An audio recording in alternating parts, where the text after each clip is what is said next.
Hi,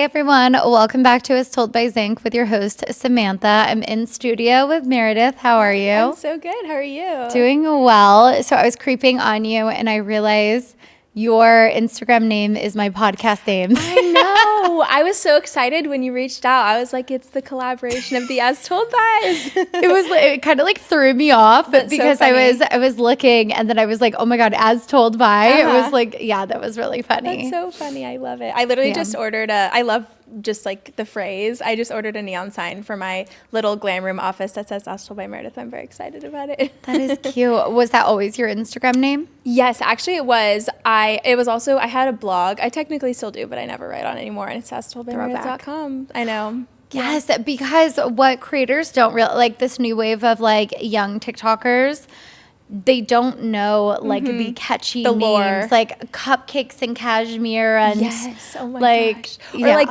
even all the YouTube names, like Claudia Slutsky being Beyond Beauty Star, or whatever. Like it was just a whole thing back in the day. It's so funny. I loved all the names. I mean, Yeah. and they were so unique. I always think like if I was an influencer, I feel like that's the hardest part is finding a name. I know. It took me a sec. I feel like there used to be that show As Told by Ginger, and I loved that show. And I was like, that's such a cute little phrase because it's just like tidbits about your life and your takes on things and everything. So great minds think alike. I know. I love it. Yeah. I don't even know how it came. Like when I did the podcast, it just was like instinct. I wasn't even like thinking of other names. I was just like As Told by Zing. Yeah, done. it's perfect.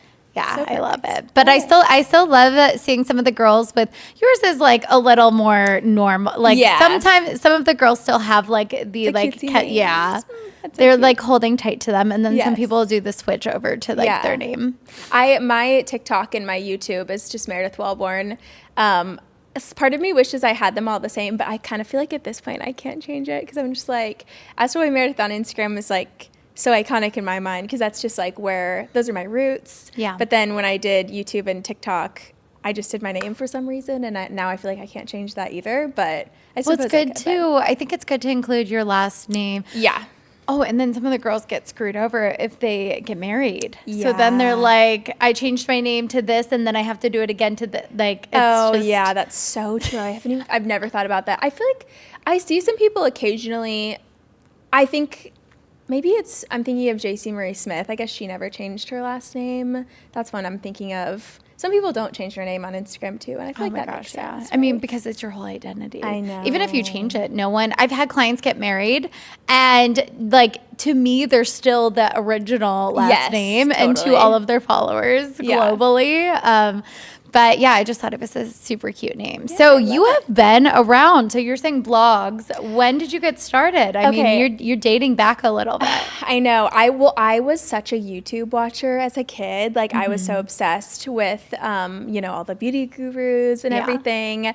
It's so funny these days because I like see some of my favorite YouTubers of all time at events, and I obviously will go up to them and be like, I love your videos. I've been such a fan of you, and like. But I have to try to reel in my like real fangirl because they're people I see all the time now, which is just the most wild thing ever. Anyways, that's sort of where I got like my interest in social media and like honestly beauty in general. I did theater and stuff when I was younger, so that was kind of like an intro into the world just because you kind of had to know how to do that stuff. Anyways, so I started a blog right after my senior year of high school, which was 2017. And as I said, I did theater and was like, after high school, all of my creative outlets were gone because I did theater, I did like voice lessons, piano lessons, just like all the performing arts and like a lot of extracurriculars in terms of like school stuff. So like I had no outlets, and I had always wanted to start a blog because I loved writing too. And so I thought it would be fun. And I was obsessed with like the YouTubers and the Instagrammers and everything. And I didn't know how to edit YouTube videos at the time or like do anything like that. But that was my whole career, I guess, has been a very slow burn because that was a really long time ago. And I genuinely never really thought it would become my full-time job. So it's even like so surreal to be sitting here talking about the fact that it is my full-time job just because I dreamt about it for so long. But again, never really thought it would happen. But I moved out to LA after college to work in advertising. I worked at VaynerMedia, which is Gary Vaynerchuk's advertising agency. Yes, I know them. Yes. So I loved that job so much. And honestly, if I didn't have that job, like I would not have been able to make this my full-time job, because I learned so much about strategy and so much about TikTok and how everything works. And I literally have them to thank for like making my dreams come true, genuinely. And so I learned a lot through that job and started implementing a lot of the strategy that they were teaching us for our brands that we were working with into my own content. And like I just started taking TikTok specifically really seriously, and that bled over into taking Instagram super seriously, and it just like kind of blew up from there. So wow. Yeah, and that was, I think I started really trying to post often and like strategizing in January of 2022. So yeah. Oh my gosh. Wow, what a story. Yeah. But you were in theater. Yes. So did you want to be an actor? I did. Parts of me still does. I'm like, should I take acting classes? I mean, we're in LA. But yeah, I grew up like wanting to be an actor my entire life. And you know, I originally thought I was going to go to school for that. I ended up doing advertising, journalism, and French in college, which I loved. I'm really glad that I did that. But yeah, I always wanted to be an actor, and that's why I wanted to move out to LA originally, like when I was little, and I was touring colleges out here. I ended up going to school in Texas, not majoring in theater. So I don't know, you know, it just all kind of got derailed a little bit, but it all works out. It all happens for a reason. But yeah, that's how I sort of got my introduction to California and like really loving it here whenever I'd visit. And so I knew after I graduated, I was like, I have to be in LA. I love it there so much. So yeah, wow. Yeah. I mean, that's awesome. And you probably didn't think you would be doing content creation. No, life is just funny, especially with the rise of social media. I think there's a lot of people even just like blowing. I call people, the influencers now are like the accidental influencers. It's not even influencer, it's content creator. Yeah. Because they were just posting on TikTok and then they're like, oh wow, I need to monetize what's happening here. Totally. Yeah. I feel like it's crazy because for me, I feel like honestly mine was not even accidental. That was always my goal, but I just never thought that it would happen, if that makes sense. And so I feel like honestly my background at my old job and my background in advertising in college really helped me. So I felt like it was really like clear path once I started gaining traction. I was like, oh, I need to start doing this, or I need to start like, you know, reaching out to brands, or I need to start tagging and like whatever. So I feel grateful that I had like the background. So I didn't quite feel like a fish out of water, but I know so many people do. And it's just like, it transforms people's lives overnight. It's just crazy. I have high schoolers reaching out to me. You're kidding? Yeah. That's so crazy. High schoolers. Yeah, because they started posting, get ready with me for school, and doing their beauty routine, their products and a day in the life, and they go to Pilates. Had no idea. Oh my God. Yeah. I didn't even know what Pilates was. And Trader Joe's runs. I'm like, what are you doing like at Trader Joe's? I like let my parents handle all of that. Oh yeah. And you could never catch me in a grocery store when like I was younger. Yeah, they're mini adults. It's hilarious. So they're getting followings, and then they're trying to find management, and they're so smart. Oh my gosh. Good for them. They just know. Yeah. I would not have known in high school what I was doing, honestly. Well, oh my gosh, and they're so cute about it too. They're like, I love that. They're like, can you make me $500,000 in a year? Would you say? I'm like, they're like these little like business. Sounds like Shark Tank, like Shark Tank's Junior. Yeah, I'm like, what? Where are you getting these numbers from? Like, what? So yeah, funny. they just. I feel like young people in high school and maybe college are just seeing like the glamorous side of influencing on TikTok. You know, like Alex Earl and Alex Cooper, and like Hallie Kate's Hampton's house. Like everyone's just freaked out about that. That is amazing. I'm like, I want to do that one day. Maybe not in the Hamptons, but you know. Well, yeah, I mean, that's what I try to tell people too, is like, it's a lot of influencers are normal people. Yeah. Yeah, no, like, it's wild. That's so, I mean, honestly, good for them. It's crazy to me too, because that is like people's, like, that could be the answer to someone getting asked what do they want to be when they grow up, and that was just not an answer to that question when I was in high school. Oh my gosh, no. Like there were the YouTubers, and those were the influencers who made money, and like there were obviously, you know, that was when Instagram really started to, like the fashion blogger era really started. But it's wild that this is just like I mean, there's room for everyone. It's just a whole career. It's just crazy. It's just mind blowing. I mean, I love it because I'm thriving with my career, but I just am like, we need, like, I'm on TikTok and I'm seeing all these people who are like, I don't want to work a corporate job. I want to work as an influencer. I'm like, guys, we still need like doctors and dentists and like. I think about that sometimes too. I'm like, okay, who's gonna take care of us like in the nursing homes one day? Or like people still doing that? I hope so. And like we can't all be influencers here. Like somebody, we need to have real jobs. I crack up seeing it. So funny. And like, yes, I want everyone to be an influencer, but I'm like, there's jobs we need corporate. Sorry, like it has to happen. Honestly, like I loved my corporate job. I thought it was so fun. And the only reason why I quit my job in January of this year. So I was doing both for a really long time. Yeah. And I loved that job. It was so fun. I'm still like such good friends with my coworkers. They're some of my best friends in LA. And I thought it was so fun to like get work outfits and pack my lunch and go to the office. Like it was so fun. So I feel like, you can't really go wrong. And I feel like I had this view of corporate life when I was younger that it was just like dark, dingy, gray office and it was boring and everyone sat at their desks all day. And it was like, no, my first day at my old job, like they were handing everyone champagne at lunch because it was like one of the first weeks people were back since COVID, like it was 2022. So, it's just, I feel like it's a lot more fun, especially in an industry like advertising. I'm sure there are a lot more boring industries than advertising, but I loved that job. And I'm like, it's not all bad, but obviously I would much prefer to be doing what I'm doing now than working there, just because working for yourself is the best thing ever. So it is. Yeah. I think that, okay, so obviously you have your work besties. I miss, because before my company, I worked for people in PR. Oh, nice, yeah. And I had work besties, and I loved it. And then I started working for myself, and now I have my employees and my clients, but I'm like, there's nothing like your like work besties to like gossip about. And your like desks are next to each other. And I don't know, I kind of miss it sometimes. But I also know like post-pandemic, it'll never be what it used to be too. Yeah, I definitely can see that. I like that like made my job so fun. Like the people there, I just loved it so much. And I'm like, I get sad when I'm literally still in the group text of our like work besties because I'm like, I want to know what's going on. Like I want to be in the loop.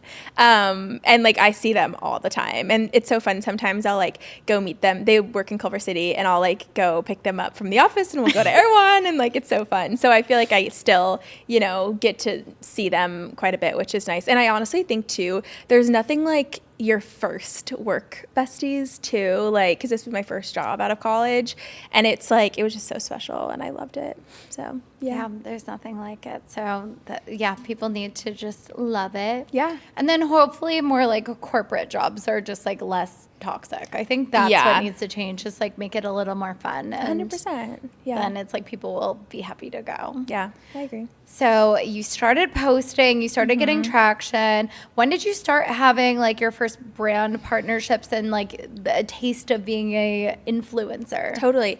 It's funny because it happened before my like TikTok and Instagram really started blowing up. The first time I ever went viral was in 2017 and that was before things went viral. Like it was, it was on news outlets. That was how it was going viral. And it was my freshman year dorm room, which is so funny to think about now. Cause like I look at pictures, I'm like, it's not even that cute. But I posted a bunch of pictures about it on my blog at the time. And a writer from Teen Vogue emailed me and was like, can I use your pictures? Like I want to write an article about your room. And I freaked out. Like that was just like a dream and I was like, I'm gonna be famous, this is so exciting. I was not famous after that, but it was crazy because it got picked up by so many news outlets. It was like Business Insider, Daily Mail. I was on the Daily Mail Snapchat story, like and we also had NBC at DFW come film our room and Inside Edition. I need to look up this room now. If you Google Meredith Welborn freshman year dorm room SMU, like it is just all over the place. It's so funny to look back at now. And it was just, specifically the Inside Edition segment was so scripted because they were like, okay, now say this, now say that. But it was cute. Like it wasn't anything we wouldn't, that wasn't true, I suppose. But like, it was just funny because it was just very like, and this is our pillows, just funny it was a really funny segment. But yeah, that was the first time I ever really went viral. And shortly after that, Pottery Barn Dorm like had me write an article on my blog, and they paid me for it. And that was like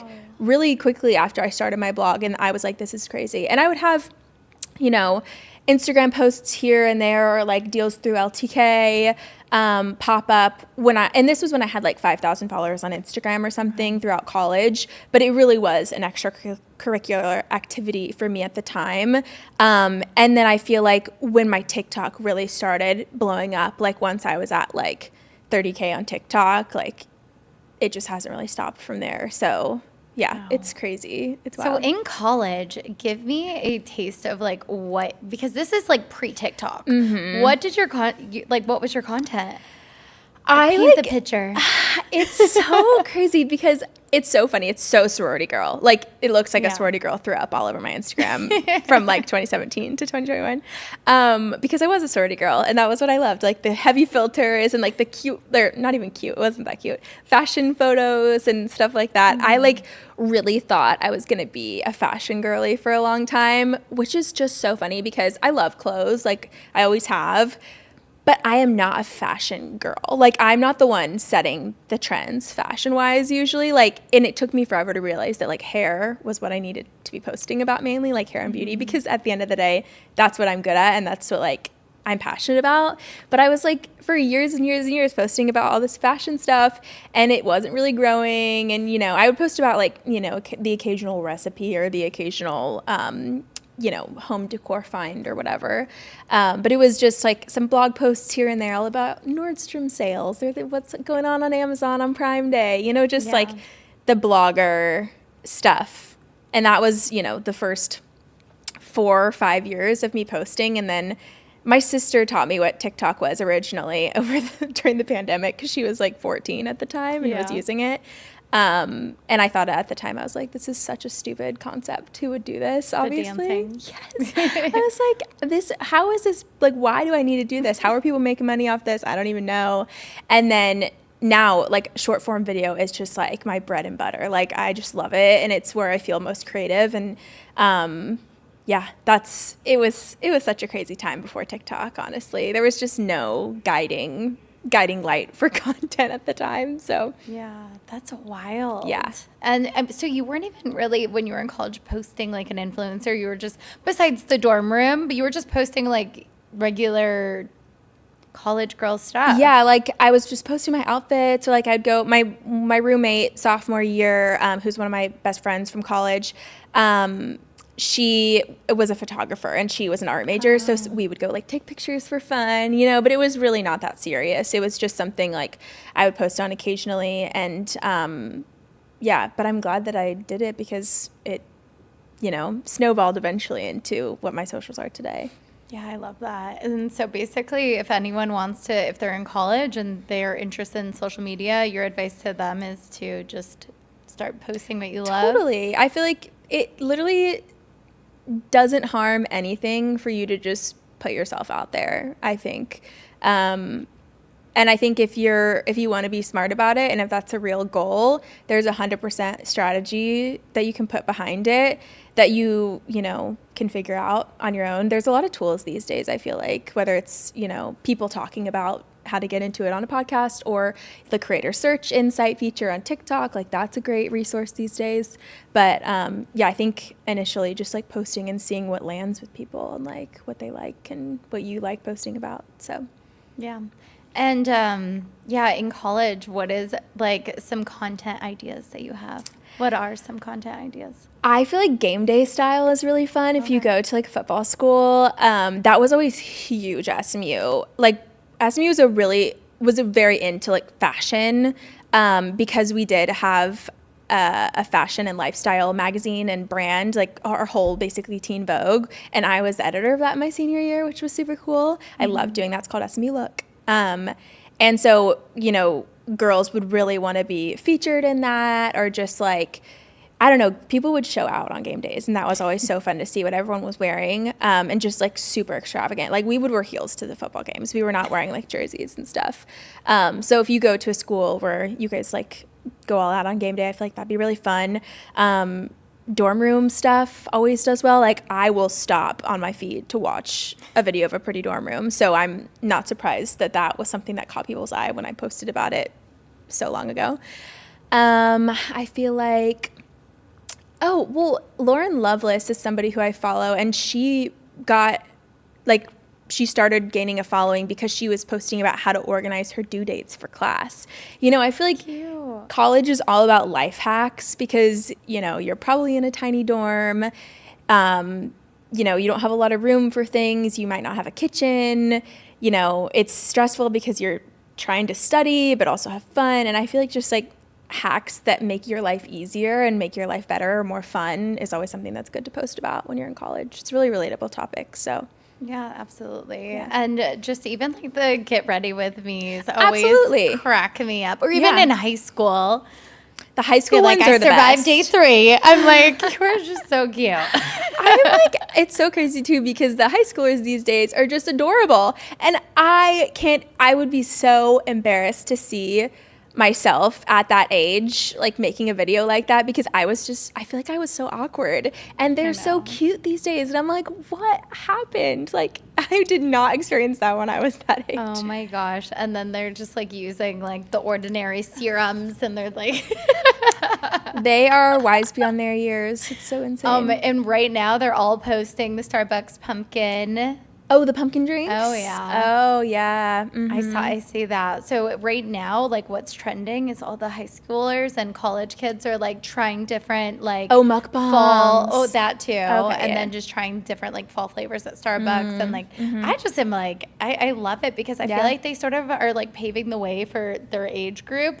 Whereas like, you know, somebody in their 20s, 30s, it's totally different content. Totally. They're just like, come with me to Starbucks or Dunkin', and I'm just like, I'm coming. Let's see what we do here. Totally. That's so funny. Yeah. I love it. So I want to talk about management. Okay. I know you have management.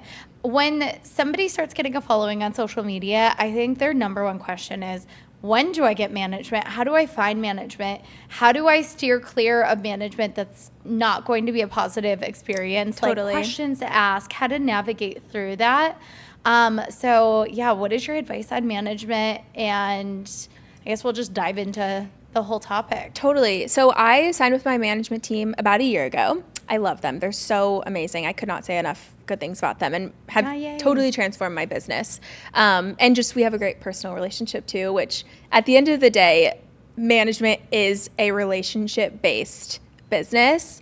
And I feel like that is what you need to take going into potentially getting management, because like that's what's most important at the end of the day. I was told by people who work in this space when I was, you know, starting to potentially think about getting management, and I was like, when would be appropriate? And they were like, when it feels like the admin and the emails and the deals and the negotiating is getting in the way of you being creative. And I thought that was a really good it made a lot of sense to me. And I was like, okay, so I might not be there yet, but when I do feel that, I know that it's time. And I thought that was great advice. And so my first, like, you know, little dip my toe in management was when my friend was helping me for a little while with negotiating and just some emails and whatnot. And then, like I said, I signed with my management last year. And I think also another thing too is when you sign with management, you also want to make sure that like they are somebody who you would feel comfortable representing you to people that you've never met before. I think that's really important because I find that like my manager is very similar to me in the way she like talks to people and the way that she, you know, would handle certain situations. Like she handles them like I would, or like my best self would, basically. And I feel like I didn't really think about that too hard at the beginning, but like they're a representation of your business at the end of the day, and like you should feel very comfortable having them speak on your behalf. And I think that that's not something to be taken lightly, because not everyone's gonna, you know, put your business in the best light. So you have to be careful, I feel like, sometimes about, you know, the way people are carrying themselves, because it's crazy. Like, I haven't had this experience because I only talked with a few managers before signing with mine, but like I feel like people just say the craziest things. Like, my friend was signing with management recently, and the manager that they were talking to before, like, they didn't sign with this person, but was like trash talking other managers to that person. And I just, you'll get a vibe if somebody is other managers at the company. No, at a different company. They were just trash talking other companies, but I just think that's so tacky. And I think, like, it shouldn't matter what other people are doing. It should matter what you can do for that person. And so I feel like you can catch a vibe of, like, is this person professional enough? Is this person kind enough? Are they, how are they going to approach situations? And I feel like if you catch a bad vibe in the beginning of how they're responding to, like, situations with you, or if they're not responding quickly to emails, like, that's going to be what it's like when they're managing you. So I think it's important to, like, really feel out a situation before committing. And I honestly, at the end of the day, I feel like you will know in your gut if it's a right decision. At least that's how it felt for me. So yeah, I agree. Yeah. And you want just a super positive person overall. Totally, because if they're passionate about their job and they're positive, that will be reflected in their work. Totally, 100%. You know what I mean? If they're, like, trash talking other agencies or anything like that, they're negative, they're not going to be successful. Totally. It's all about energy. I agree. I think you can pick up on people's energies. I really believe in that.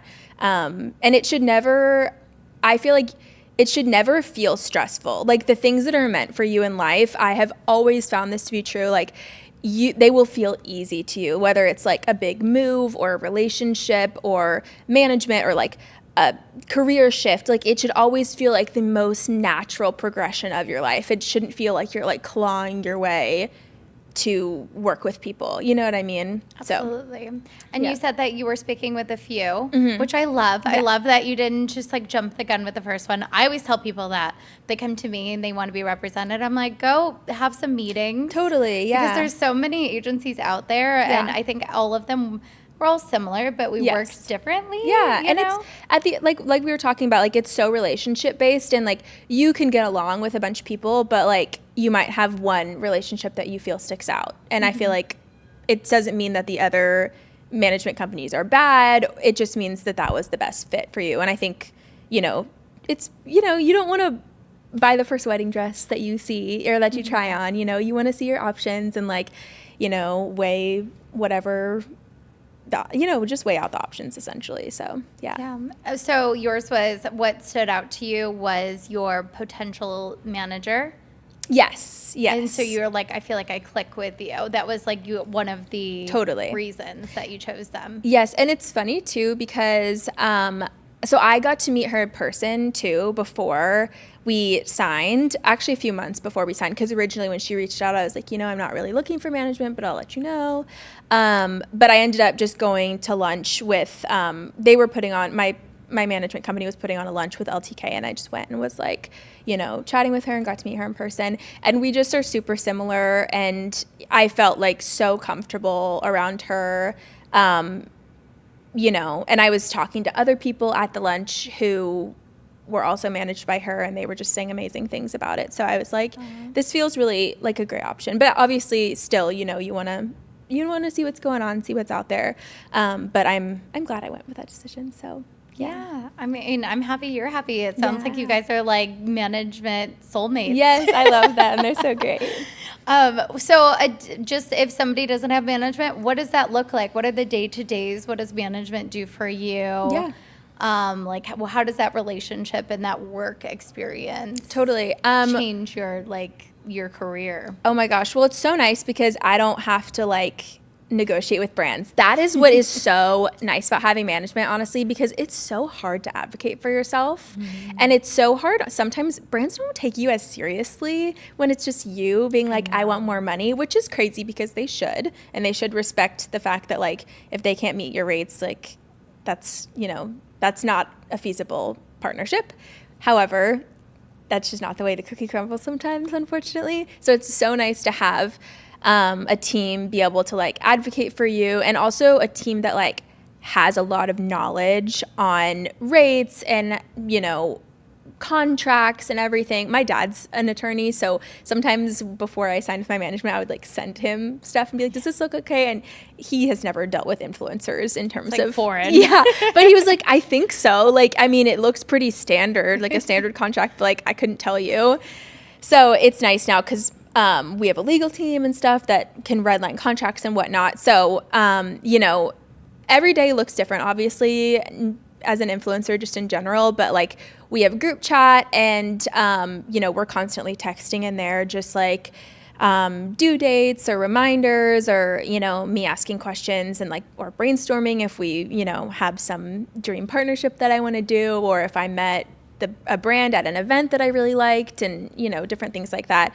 And then we also like have all different kinds of email chains for invitations to events or offers for deals or different things like that, or, you know, gifting and whatnot. So it's just like constant communication, and it's nice. I feel like I try my best, you know, to respect their time. Also, I think that matters a lot when you have management. And I know, you know, when I'm at Coachella and like, you know, I have to get something approved for a brand that I need to post that weekend and it's stressful, like we talk about it beforehand and I'm like, I really appreciate you guys like texting me over the weekend. You know, they're great and have never like gotten upset about it. But I think, you know, generally I like to try to, you know, text them at 9 a.m. instead of, you know, 10 p.m. or just like try to keep it within business hours-ish and just like be respectful and, you know, treat it like we are a little company working together and stuff. So I feel like it's just all about respect too at the end of the day to keep a healthy relationship, which obviously there are times where you need to, like I said, talk at crazy hours, but generally I try to do that. So well, I think that because you came from agency. Yes. So you have, you know, like the 9 to 5. Totally. But then there's some creators who didn't have the 9 to 5 experience. Yeah. So they don't know the like 9 to 5 office hours. Totally.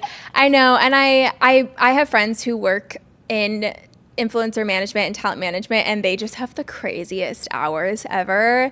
And I'm just like, I never want to be a client that like you get a text from, or that they get a text from, and they're like, oh, what does Meredith need now? You know what I mean? Like, which they would never, because they're so lovely, but I feel like I want them to think highly of me because it makes our working relationship better. So I do think there are so many ways that my old job helped me, but that is definitely one of them for sure. Yeah, you're like, I know what the work hours are, so I will stay within that. But us too, we have group chats with all of our clients. Yeah. But what's hard for us is we have clients on the East Coast, West Coast. Oh, yeah. So the hours are a little blurred. Totally. That can be tricky. I think I'm lucky that they live here and we all can go get lunch, the same hours. You know, and it's same hours and stuff, but that totally makes sense. And it's, you know, you just have to figure out what works. So. Well, what I tell my employees is when I hire anyone, I say social media does not sleep. So you just have to be prepared. But I also say it's from your phone. You know, it takes 2 seconds. So I personally think like it's fine. It's easy stuff. You know, you're not at your laptop until 8 p.m. Yeah. It's just a quick text. Absolutely. Totally. Yeah, I love that. And I think that's a great experience. Working with management, have they brought you any cool dream brands, or have you had any like wow moments? Yeah, I mean, I feel like I work with the coolest brands, like just so many fun partnerships. And I do mostly beauty brands. A couple of my longest partnerships have been with Bumble and Bumble, which is one of my like have used Bumble since I was a child, literally, like, and I love the team there and I've gotten really close with them, and that's been a really amazing long-term partnership that, you know, gets renewed and we do one-offs and it's a whole thing. Way is also one of my long-term partnerships. I love them. I love their team. I know them personally now too. So it's just cool to be able to work with those like iconic, you know, brands that I've been a fan of for years and years. It's fun. Lately, I've been, you know, trying to get more into other partnerships outside of beauty also. So I did a little partnership with DSW at Coachella this year, which was really fun. And I'm currently working with Postmates, which is super fun also because I am a huge fan of Postmates. Me too. So I saw fun. like Finish Line on Postmates when I was looking. That I was The like, "What are you shoes? doing here?" Yeah, Interesting. yeah. I think they're like evolving. I was, looking for my Air One order, and I was like, "Finish Line, are you lost? What are you doing here, Ayana? What are you doing here?" I know, that's what I was thinking. That's so funny. Yeah. Yeah, so I don't know if they're adding more fashion, but I love don't know. it. That would be a dream partnership of mine too. Yes, I give them all my money. I was so excited. I do too. I'm like, it's so bad. Me and my boyfriend every night we're like, should we order cookies right now? Yeah. Like, we love a sweet treat. But yeah, I feel like I have so many cool brands I work with. I literally couldn't even begin to name them. I have a list on my computer, but those are just a couple that come to mind. So Those are really cool and diverse too. You Yeah, have your hair totally. and beauty, and then your Postmates, and totally. just keeping things I know. What interesting. else do you need really other than beauty products and Postmates? Like, I don't know. So yeah. Has there ever been a sort of category that you want to get into more? Like, I know sometimes the fashion girlies that I represent, they're like, I really want to work with beauty, or fragrance. Is there a category you haven't tapped into yet that would excite you? I mean, I think fashion, honestly, like I would love to work a little bit more in that, because although I don't consider myself like a fashion girly, I do think I have good style. Yeah, you have great style. Thank you. And it's something that I do love. And I do gifting with Revolve and stuff, like a lot of other influencers do, but I would love to like work with brands that I love. Like, oh my God, Reformation, if you're watching this. Everyone is saying that right now. Whatever they're doing, it's working. Everybody keeps saying Reformation. It is such good quality. One of their skirts, the Layla skirt, I have in literally 3 different colors because I'm just obsessed with it. And it is expensive, but I'm going to have it forever. It fits so nice. And it's a little bit more sustainable. The quality is good. It's just like clothes you're going to have forever that are just really good basics and really good elevated basics. But I love their stuff, and I've been a fan of them for so long. So I'm like, if you're watching this, I want to work with you. But, I mean, I literally have heard this from every creator. That's past so interesting. 2 months. Oh yeah, everyone's like Reformation. I was at an influencer lunch the other day, and then this girl came in, one of my clients, and she had full Reformation outfit. Got so many compliments. I'm like, I don't know, they're on top right now. They really are. Yeah. And then a lot of my like East Coast girlies are loving J. Crew, Madewell. J. Crew is coming back because they also, this new like realm of influencers have corporate jobs too.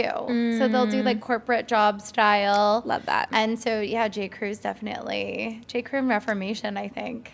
Yeah, I guess Reformation is West Coast girlies and J. Crew is the East Coast girlies. I see really cute stuff whenever I'm at Century City walking past the J. Crew windows. I'm always like, that's adorable. So yes, it's like how they style the whole outfit. So cute. I'm like, I feel like J. Crew girl seems like she has her life together. 100%. I cannot agree more. I'm like, we all want to be the J. Crew girl. We are not all her, but we want to be her. Like she's like a hostess. Like she will have charcuterie boards. Yes. She knows how to make a great cocktail. Yep. Yeah. Oh yeah. I know the girl. We all want to be her. I love it. And so relationships. You said that you have close relationships with a few of these brands. Yes, totally. So key. Yes. Tell me why relationships are important. Tell me how to form them, maintain them. Absolutely. I mean, it's like any other relationship you have in your life. You need to be yourself and to be kind and to be, just genuine. It is insane how easy it is to read people sometimes when you're in those situations, or just like with other people in the entertainment industry in general. Because I guess I would consider influencing in the entertainment industry relatively. Yeah. But I just feel like just being a good person and being kind to people and like genuinely expressing love for products and like particularly I think forming relationships with brands that you have used their products repeatedly. Like I said, my mom used to use the Bumble and Bumble Creme de Coco on my hair when I was a child. She was like, you have grown up hair. I need to use like fancy products on you, which is hilarious. But now I love that. I know, it's so funny. But I feel like I am such a loyal fan of that brand, like would buy it for years. And I think like my genuine love for the products and for the brand, like they understand and they can tell. And I think, going out of your way to deliver content on time, that is a huge one.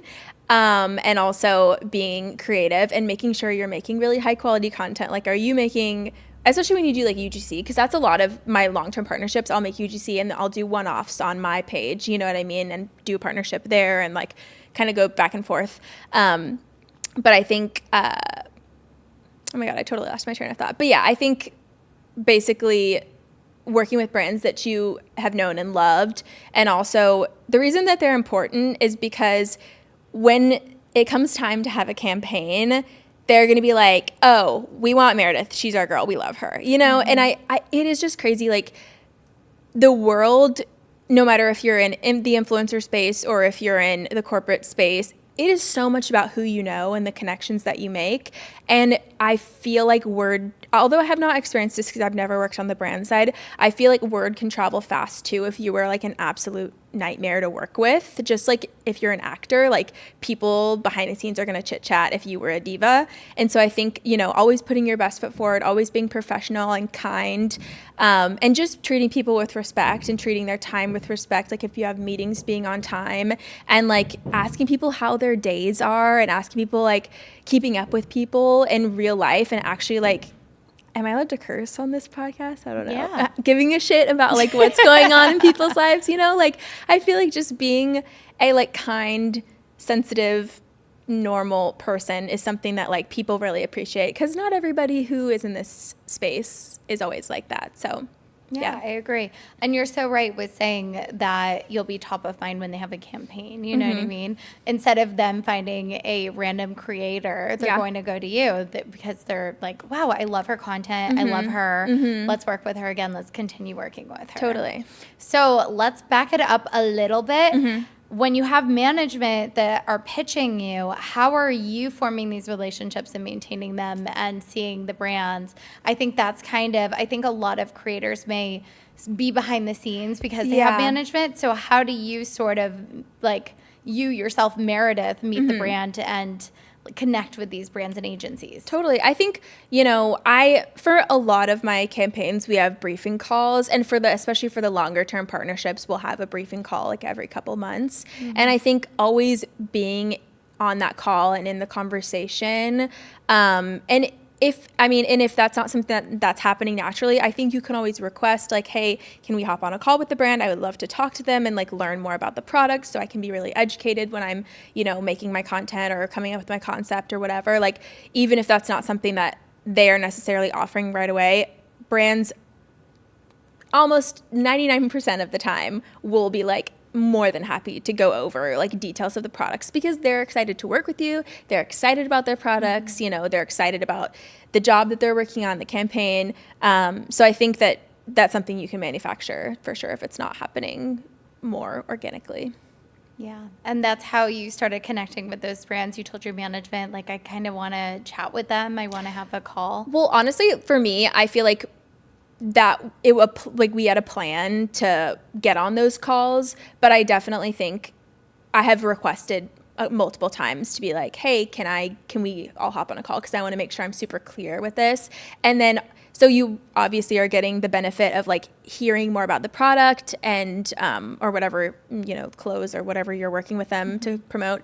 But you're getting more clear on the campaign, getting more clear on the product. And I also find too that when you hear people who work at a brand talk about it, I get so much more jazzed to like use it or to like promote it. Like it just makes me so much more excited because I feel like I can put a face behind the product. I can put a story behind the product. Honestly, too, not everyone lives in LA or New York, or a big city in general, but if you live in a big city too, I would say meeting brands out in the real world is like so important too, like having FaceTime with brands at events that they're throwing or different things like that can like make a huge difference. I've totally gotten partnerships from meeting people out in the real world and like, you know, connecting with them and putting a good foot forward and stuff like that. So I love that you do that. I mean, I think because it gets so autopilot with collaborations that creators kind of forget like, oh, maybe I should like meet and connect and build relationships. Totally. Yeah, I think it's super important. It's also funny too how I was just thinking about the different brands that I meet and have connected with, but my boyfriend literally helped me get a partnership with a brand because he had a mutual friend who worked for the brand, a girl that doesn't even live in LA. She lives in New York. But we met at an event because she texted my boyfriend and was like, hey, does Meredith want to come to this event? Like, we would love to have her. So he got me the invite to this event. Mm-hmm. And then we did a partnership like months later because we met and like really hit it off. And, you know, so it's just crazy how those like real world connections can turn into, you know, relationships that turn into business deals. It's just wild, you know. So I mean, it's so key, especially in a saturated space too. Absolutely. And to maintain, I would say follow them on Instagram. Do you agree? Yeah. Not necessarily the brand, only because you'll get sort of lost in their like million followers. Totally. But follow like the person the that girls, you're working the with. PR girls, yeah. like the girls who you're making a relation, or whoever, not just girls, but like whoever you're making. It's a lot of girls. Yeah, it's a lot of girls, but whoever you're like chit chatting with and making a relationship with. Like, honestly, it's funny because like, and events can be really scary sometimes when you first start going to them, especially here, because like, you know, everyone's so cool and beautiful and you're like, I don't know if I'm like, what am I doing here? And because I feel like I was a corporate girly for so long, I'm like, I always vibe with the brand girls because I'm like, you guys feel so like, so much like me, you know? But I think they're just always so nice and so excited to talk to you. So I think like if you have opportunities to go to events and put an actual face like in real life to a name or a brand, it's like so key.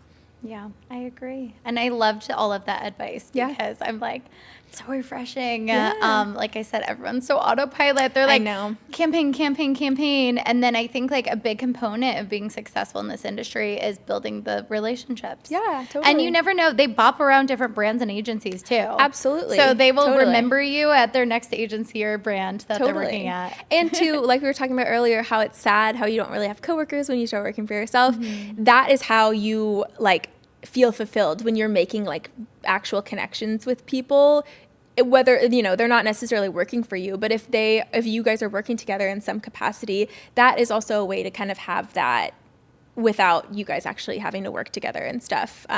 So yeah. Mm-hmm. Absolutely. Mm-hmm.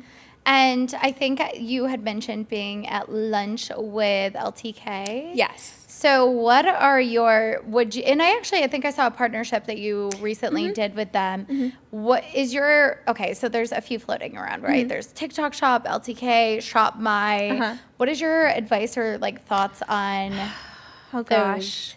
I am honestly... People always ask me, which one do I do? And they're all different. They're so different. I don't know much about Shop My, and I feel so guilty. I need to set up my profile. I have been procrastinating doing that for a couple months. And I have a dear friend from college who works at Shop My, and I'm like, I really need to do this. And she loves her job. So, and I've heard great things about it. And it's nice. They can link Zara. So that is really nice. And LTK cannot. However, it's funny because the founder of LTK went to SMU, which is where I went to college. Mm-hmm. And a lot of my friends from college and like girls I knew work at LTK, which is really fun for me because like I get to work together with them sometimes if we're doing a collaboration because they have like a whole collaborations portal, which is amazing. And I will say I don't know Shop My has a collaboration portal in the same way. And I was doing like a ton of LTK collaborations at first. And basically what it is they collaborate with brands and LTK is kind of like the middleman. So that's a plus of, you know, signing up for LTK. And honestly, I think just having a place like Shop My or LTK in general to organize your links for things is just so crucial because, and even an Amazon storefront, I also do Amazon, and usually I'll specify if someone is like, oh, where's your top from? I'm like, oh, it's from Aritzia. I linked it in my LTK or whatever. So they can find it easily. But I think being able to create and curate those storefronts where people can easily access what they're trying to look for is really important. Just because it's helpful for people at the end of the day. It's honestly, I find that it's not so much like a money maker for me as it is just, which you can make a lot of money on it. So not saying you can't, but it is just like ease of access for people who are trying to find things that you use and that you love. And it's a great way to make money too. So in terms of TikTok Shop, I am not very versed in that, to be honest. I know people make so much money on it. I feel like I haven't really cracked the code on the strategy for like adding that to my videos, just because it doesn't really feel super natural to me. Well, now I hear it's messing with engagement. It's doing like the opposite of what it was doing before anyway. So yeah, I don't find that my TikTok Shop videos perform very well. And I feel like the videos that perform well for me are the ones where I'm not even focusing on talking about products. Of course I will link them, and of course I will share what I'm using for a hair tutorial, but the whole video isn't just about me being like, and this is the detangler that I'm using, and this is the hair oil that I'm using. You know, like I'm showing how to create a look, and then I'm using my favorite products. So it's kind of like a second thought, and that's usually what works best for me. So I don't know. I don't want people to ever feel like I'm selling them everything, you know? I want it to feel like a good balance of sharing products that I like and also being informational, educational, aspirational, or, you know, the whole thing. So all of the things. Yeah. Well, that brings me to my next topic. I was going through your content and I could tell just by talking to you, you're trying to go more lifestyle and dip into other categories, which I noticed right away. I was just going through your Instagram and I was like, oh my God, she's putting up a shelf here, her hair here, beauty here, Pilates hair. I'm like, whoa, she's doing everything correct. So let's talk content creation. And do you plan your content? How are you evolving into a lifestyle girly? Like, how can somebody who's in a bucket get to that place? For sure. I think for a while, for the majority of this year, I have been feeling like I was flailing a little bit. I've been like, you know, okay, this is my full-time job. I need to make this work. And I think that there was a little bit of stress there. But I think once I relaxed and was like, okay, I really need to treat this like we treated my clients at work. So every week I try to do this every week, but there is a document that I made where I can put my content that's been doing well on different platforms, I'll write out like reasons why I think it's doing well, or ways that I think I can amplify on it, or like make different content kind of based on it. Yeah, it's like I'm like strategy meeting with myself. Exactly. I'll be like sitting on my couch watching Sex and the Meredith, City, like strategizing. No, literally, that's what's going on in my brain. But I think I also have like right afterwards, like what's trending right now, like what are we talking about, like, you know, whether it's the very demure trend or like the Olympics or whatever is going on. I think having a pulse on that is really important, and that's easy. You can spend like 3 minutes on TikTok and like know what people are talking about for the day. So I'll do that, and then I'll also just like brainstorm if I have random ideas like for fall or for whatever, or if I saw a movie that I want to create a hairstyle based on. So different things like that. And I'll like create that document and then kind of loosely plan out kind of what I would like to film for the week, because I do like to film content on the fly and I will have those ideas. But if I don't have like at least a little bit of a structure, like I just don't feel like I have control over my life, basically. And sometimes I don't finish, or I don't do all those in the week, and something pops up and I'm like, oh my God, I have to make content about that right now. I will replace something else and do the other idea later, you know? So it is really kind of like it is a structure, but it's one that is that flows, and that can be, it's a very fluid structure, I would say. So I love that. That's sort of how I approach and what do you creating use? content. It's just like a regular, literally just a Google Doc or Google Slides. I have it. It's pretty, so I'm like more PowerPoint. motivated to add to it. But yeah, I literally just have like a little slide where I add everything. But yeah, that's honestly really, really helped me. And I think my biggest piece of advice for people who want to get into creating content is you can scroll like for inspiration, but like do not doom scroll, because that will absolutely ruin your mental health. You're comparing yourself to everybody. Like, it is just not beneficial for anyone, let alone a content creator, to do that. But like, you have to really put your blinders on and be like, what do I love creating? What do my followers love seeing from me? What's going on in pop culture? And find that like synergy of those things, and that is like where you will thrive on social media, in my opinion. And if you are too focused on, oh, well, like this person's posting about this, should I post about this? Or this person's numbers look like this, why don't my numbers look like that? That is just so unproductive. And it's just, although comparison is like something that's inevitable in this industry, I feel like there's just so much room for everyone to grow. Like just because somebody has like more followers than you doesn't mean that you also can't gain followers. Like there's enough to go around for everyone. It's just like the limit does not exist, you know? So I feel like that is something that I have to constantly remind myself and be like, okay, no, Meredith, like this is your business. You need to be the one who's making the decisions, not what you see other people doing, and you need to be the one who's being creative. And like, yeah, I think that has really, really helped me. And like, I have seen firsthand how that can like transform your content and like your creativity and all that kind of stuff. So yeah, that's great advice. And you're so right. I mean, the comparison game is like so toxic, but it's so toxic. I mean, you're only human, right? Yeah. And you just want to be the most successful version of yourself that you can be. And so you're just seeing what is working, but you have to just sort of stay in your lane and be excited. And I think my advice is the creators that do so well, I think that they just post and send it to the universe and they don't think about it. Yeah. I think also, that's a great point. Obsessing about your numbers after you post something, so unproductive. Like it's funny, when I first started posting on TikTok, sometimes I would post right before I went to sleep so I could just put my phone away and I wouldn't look at it, because it is actually insane when you have like content go viral for the first time. You were just glued to your phone. You're like, oh my God, like 30,000 people saw my face. That's crazy, because it is. And I remember like it felt like a flip switched in my brain where I was like, whoa, like that, it is almost like a serotonin high from like having people like relate to what you're posting about. And so I think like as much as you can, like staying off your phone and like just making more than you're consuming. I've always said that about making content. It is a very difficult line that you can cross there for sure.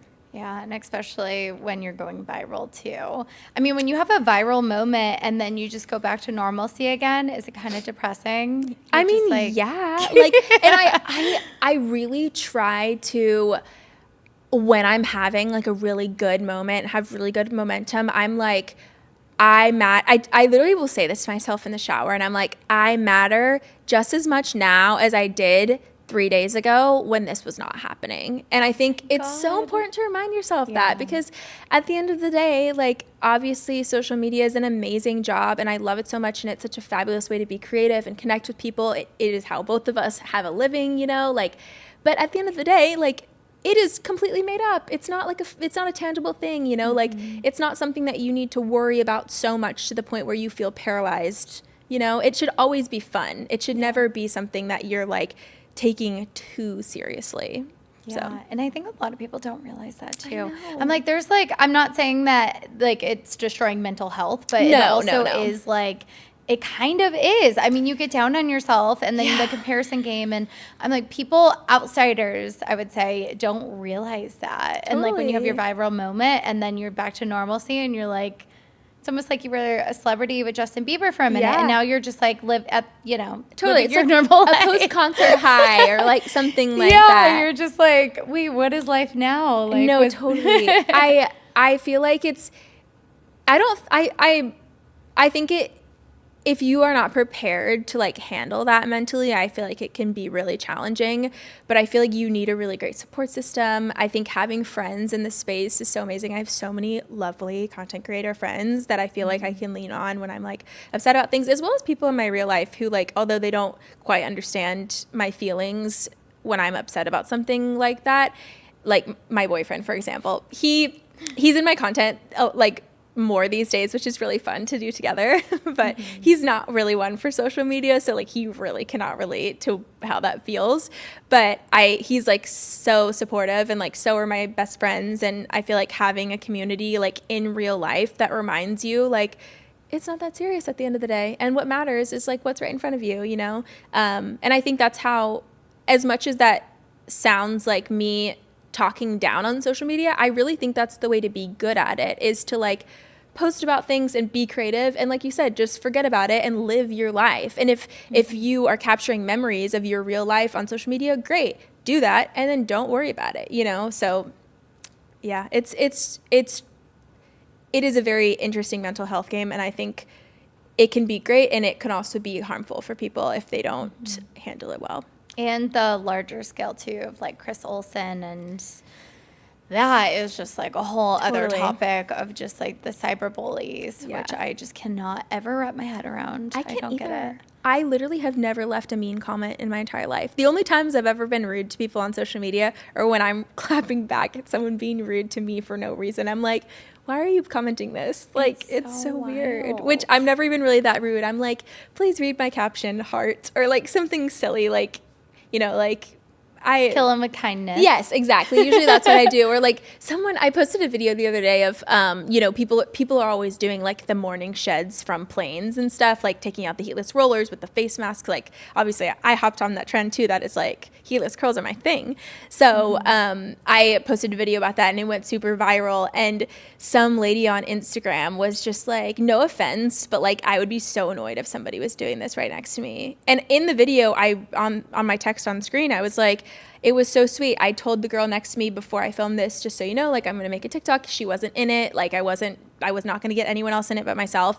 And I just was like, just so you don't think I'm weird. Like I just wanted to let you know. And she was like, I used to be a social media manager. Do what you got to do. Like I'll scoot over, which was such a sweet thing to say. But that was the text on screen in the video. And I'm like, why are you saying that? Obviously it didn't matter to her. You're not the one who's on the plane with me. And also like I was in my own space. Well, I think what I said is I was in my own space. I wasn't hurting anyone. I did this for 5 minutes. Like it's really not that big of a deal. So yeah, you weren't doing anything crazy. Exactly. So that's the only time where I've ever like said something even slightly rude to somebody. But I just leaving mean, unnecessary opinions on other people's content, unless it is like actively hurting another group of people or another person, like it's just unproductive. I don't know. I know. It's so mean. And it's just like, you're creating content on a flight. I'm just like, why? I almost feel like it can't be real people. I'm like, some of these, are they robots? Like, what is going on? Like, it just seems so weird. And I feel like it started happening with the rise of TikTok. I think TikTok was like the game changer with cyberbullying. It's crazy now because I sometimes feel like honestly, most of the time YouTube is the place where people are the meanest. True. Because it's usually what I think is that people aren't actively posting. Like, even if you're not an influencer, you're going to post on Instagram usually or post on TikTok sometimes, you know, like especially younger people or like sometimes moms and stuff too. But on YouTube, unless you are creating content, that's not really something that you're posting. And so I think people just can really hide behind the screen. But it is crazy on Instagram when people will like comment really rude things and I go look and like they're a mom and they're like super religious. I'm like, girl, would Jesus want you to be commenting this right now? Like, what? Like, it's just so... It's always the moms. I know, and I'm like, are you not embarrassed that people can see who you are? You know, like, what if your kids saw you posting about this? Oh like, God. You know? It's so true. It really is like the moms. It's so not... Crazy. I feel like it's hardly anyone, like, younger. I feel like it's always, like, the older generation. It is. It's like what? Or, like, men who are just... hate their lives. Oh yeah, you want to get, it's like, I feel like in a perfect world, everyone has like 0 male followers. Perfect. We love it. I know. What are you doing here? Go like. I'm like, my socials are for the girls, gays, and the bays. It's not for the men. And I'm like, why would a man want to follow me anyways? Because I post about hair and makeup. Like a straight man who isn't interested in that. Like what does he have to do on my socials? Nothing. Yeah, so. Exactly. Yeah, see your way out. Just go follow someone else. Exactly. So, final question. I feel like we're all just sort of trying to find our passion, our sole purpose, our fulfillment. And social media is amazing. And I know right now you're in the thick of it and you're loving every moment and it's all good.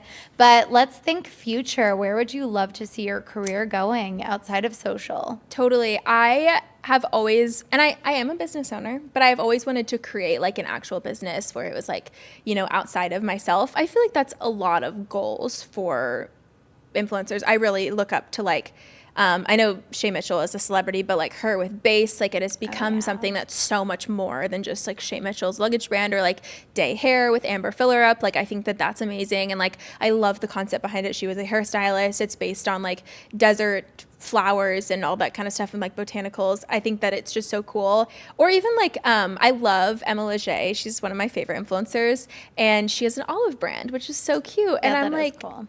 It just makes so much sense for her. And so I think like I want whatever I do to feel so natural to me. And I'm not going to say that I would never do this, but like I don't really feel like that would be a hair care brand. You're like, I'm done with hair. Well, no, you're like, I love hair, but I'm like moving away. I love hair, but I'm like, there are so many amazing products out there. True. Like I don't know what I would add to it, you know? I would love to do maybe like a product launch with a brand that I already love, like something like that in the future. Like that's definitely something I'd be interested in doing. But I like the heatless rollers. I feel like that's kind of like a recent thing. Yeah, totally. I wasn't doing that 10 years ago, so maybe you'll invent something. Perhaps. I think honestly, as much as I think like hair and beauty is something that I'm really good at, I also think too like starting a marketing company that like helps people grow or helps brands grow or something like that would also be something I would love to do, because I really do find that social media is a specialty of mine, and it's like what I did in my career before this, and it's what I'm doing now, and I feel like it's something that it comes really, I mean, just like any talent, it comes naturally to some people and it doesn't to other people. So I think like I would love to work in that way in some capacity.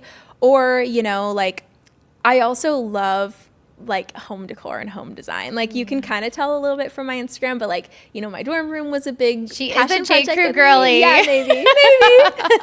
But I was thinking about that earlier, and I was like, that is something that I'm so passionate about, like making your space feel special and like feeling good at home. Like I walk into my apartment every day so excited to be there, because I'm just like, I feel like curating your space to feel like you and to feel like a place where you can actually like unwind and reset is something that's like super important to me, because like that is totally my safe space, and I am an extrovert, and so I think having a place like that to be able to like relax and unwind is like very crucial for me. And just like it makes me want to be alone, if that makes sense, because usually my inkling would be to just like be with people all the time. So wait, hold on, full circle moment from the dorm room. Oh yes.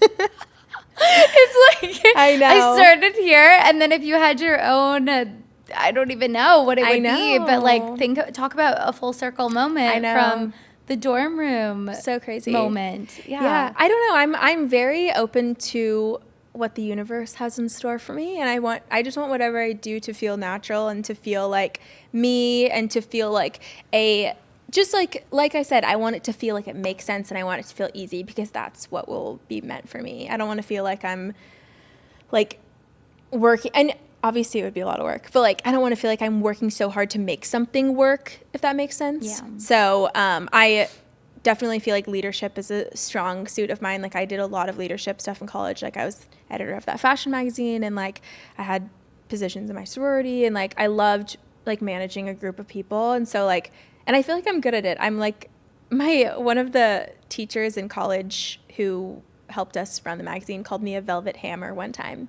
because she was like, you're stern and you're good at doing what you do, but you're so sweet and you do it in such a kind way, but an effective way. And I was like, oh, that is the nicest. Hammer. I know, isn't that hilarious? I was like, that is the nicest thing ever. I love that. As like a business owner, you know, like that's something that you would want. So yeah, I don't know. Yeah, that is the cutest thing. I can tell you're very sweet and patient. I think patience is key. Yeah. Yeah. When I started being a leader, I was like, I mean, there was no roadmap. And I was like, oh my gosh. Because also dealing with so many different personalities and like skills work ethics and absolutely. Oh my gosh. And just like having, and everybody is able, like, they like to work with you differently. So some people, I've learned so much. Absolutely. I can only imagine, because like what I did was on a much smaller scale. And I think too, like learning that, you know, at the end of the day, your company is like your baby. And it's obviously you have people there who support you and love what you're doing and love the company and want to help it grow and everything like that. It's like you are the one who cares about it the most at the end of the day, and trying to find a way to like inspire people, or just like even just the empathy that like not everyone's going to care about this as much as I am, but I'm going to like support everyone and love them through it, because that's what's going to be best for the company as a whole, is like, you know, so key. I'm sure you've found that. I feel so heard from you right now. I'm like, is she reading my mind? Oh my gosh. It's so true. Well, I mean, and that's something that you learn along the way too. Yeah. Is especially when you're starting a company, you're so in it and you're so excited. But you have to remember your employees, they love their job, but it's their job. Like they also have their like, you know, their lives outside of the job, but the job is your life. Yes. So it's very different, and you have to like know the difference. Yeah, absolutely. They're not going to like eat, sleep, and breathe zinc talent like I am. I wake up and I'm like, zinc talent.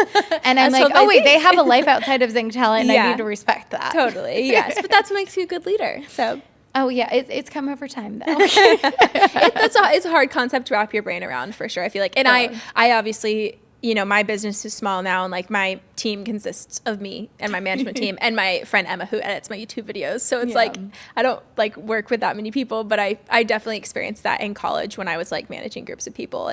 But I do think it's something that I really enjoy. So, and I literally respect people who own companies so much, because it's not an easy thing. And, you know, it's a huge learning process, the whole thing. You're just kind of learning to run while you're crawling, essentially, you know? So, yeah, it's literally, it's not for the weak, I've realized. Totally. I'm in like year 5, and I'm like, like what is happening? And it looks different every single year. And I'm like, oh my gosh. I learn. I'm always growing. But yeah, so I'm excited for you. It sounds like you are just absolutely thriving right now. I love your content. I will link your socials because everyone needs to follow you. You're an amazing inspiration. You have your hair. You're great at the hair. But I saw the other stuff too. And you're a content creation queen. Thank you so much. So I'm wishing you nothing but the best. Thank you for having me. I'm like my first podcast. It's so you killed it. Honestly, I'm like, I can't wait for people to listen because you brought so much value. I'm so glad. That makes me so happy. Well, thank you for having me and letting me share my tips and tricks. Of course. Until next time, y'all. Bye.